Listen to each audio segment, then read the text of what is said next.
सरकारकडे मागू नका, कुठलं सरकार करायचं हे ठरवा। मला राजकारणामध्ये जाता येत नाही, कारण मला आतमध्ये पोटात आहे तेच ओठात येतं।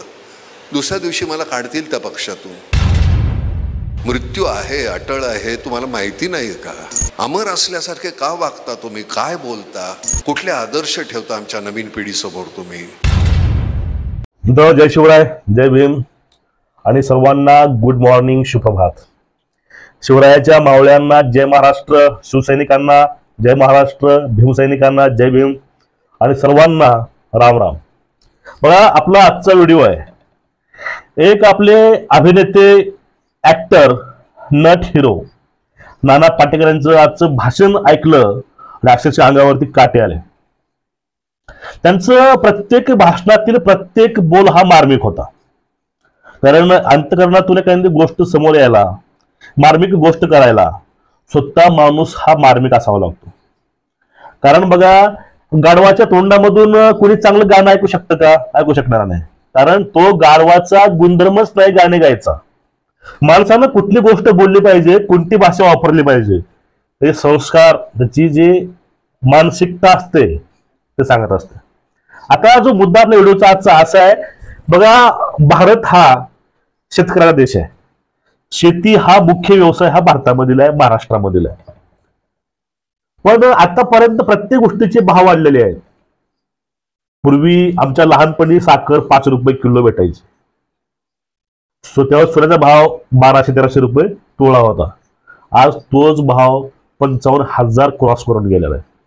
म्हणजे एवढी महागाई वाढलेली बाकी गोष्टीची, पण गव्हाला, तांदळाला, ज्वारीला, तुरीला, सोयाबीनला, कापसाला तेवढाच भाव कसा काय आतापर्यंत? एका चिप्सच्या पाकिटामध्ये 5 ग्रॅम चिप्स 5 रुपयाला मिळतात। 5 ग्रॅम चिप्स 5 रुपयाला 1 किलो, म्हणजे 1000 ग्रॅम बटाटे 5 रुपये किलोला। म्हणजे ह्या 1000 ग्रॅम वरून हे 5 ग्रॅम फक्त महाग झाले। म्हणजे भारतामध्ये कारखानदारीला, व्यवसायाला महत्व दिलेलं आहे आणि शेतकऱ्याला फक्त मारायचं काम चालू आहे। यावरती अतिशय उत्कृष्ट आणि मार्मिक असे आपले विचार पाटेकरांनी मांडलेले आहेत। मी ह्या विचारांशी सहमत आहे। तुम्ही हा व्हिडिओ पूर्णपणे बघून घ्या एक वेळेस, आणि हा व्हिडिओ जास्तीत जास्त लोकांपर्यंत शेअर करा। लोकांना कळलं पाहिजे की आपल्याला मतदान कुणाला करायचंय, आपण निवडून कुणाला द्यायचं आहे। तुम्हाला या व्हिडिओतून पूर्णपणे कळून जाईल। ज्यावेळी एका शेतकऱ्याच्या घरामध्ये जातो, दुसऱ्या शेतकऱ्याच्या घरात जातो, दुःखाची व्याख्याच बदलून जाते हो। मला माहितीच नव्हतं हे दुःख। नटसम्राट आज जर मला करायला सांगितलं तर मी वेगळ्या पद्धतीनं करेन। माझं नटसम्राटाचं दुःख जे आहे ते 4 भिंतीमधलं आहे, गोंजारलेलं दुःख आहे। आम्ही आमचं सगळंच आयुष्यच आभाळाखाली ठेवलेलं आहे।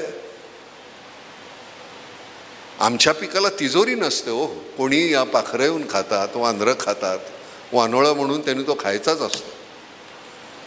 उरलेलं आम्ही खातो, पण त्याचा जो एक रास्त भाव आहे तो द्या ना। याच्या पलीकडे आम्ही काय मागितलं? आई आमची सांगायची 16 रुपये सोनं होतं तोळा, आज 50,000। मला माहिती नाही भाव काय आहे। मला सोन्यासारखी माणसं मिळाली, मी सोन्याकडे पाहत नाही, त्यामुळे त्या माणसांची किंमत मला कळत नाही।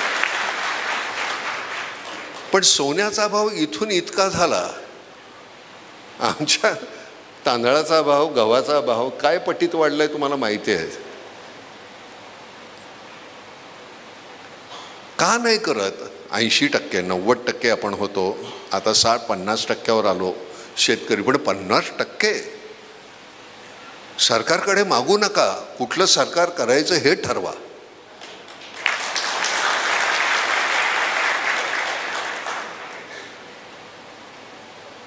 मला राजकारणामध्ये जाता येत नाही, कारण मला आतमध्ये पोटात आहे तेच ओठात येतं। दुसऱ्या दिवशी मला काढतील त्या पक्षातून।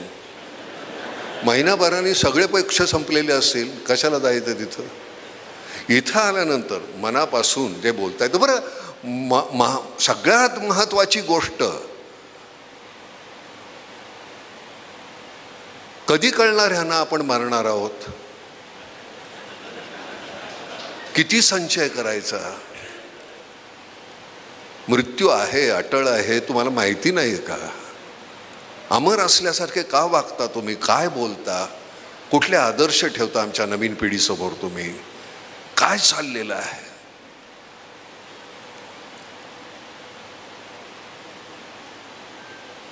कशाच्या आशेवर आम्ही जगायचं?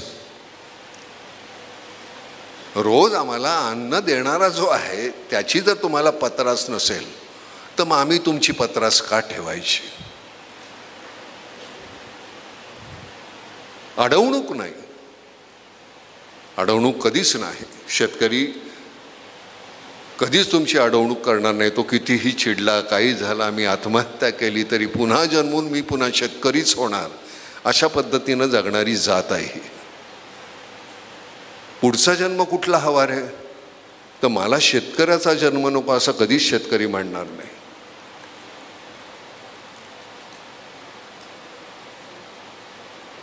जनावरांची भाषा आम्ही जाणतो, तुम्हाला आमची भाषा कळत नाही का? आणि हे कधी संपणार आहे? वर्ष कसले स्वतंत्र झालो आम्ही? एका गुलामीतून दुसऱ्या गुलामीमध्ये, अजून काय? आणि मग त्याला वाचा फोडण्यासाठी हे फार गरजेचं आहे. ते लिहा, ते यायला पाहिजे. यावर्षी तुम्ही दरवर्षी देत नाही ना, यावर्षी आम्ही देतो. ते निर्मला गजानन फाउंडेशनमधून 2 लाख तुम्ही द्या बरं का, या साहित्य संमेलनाला.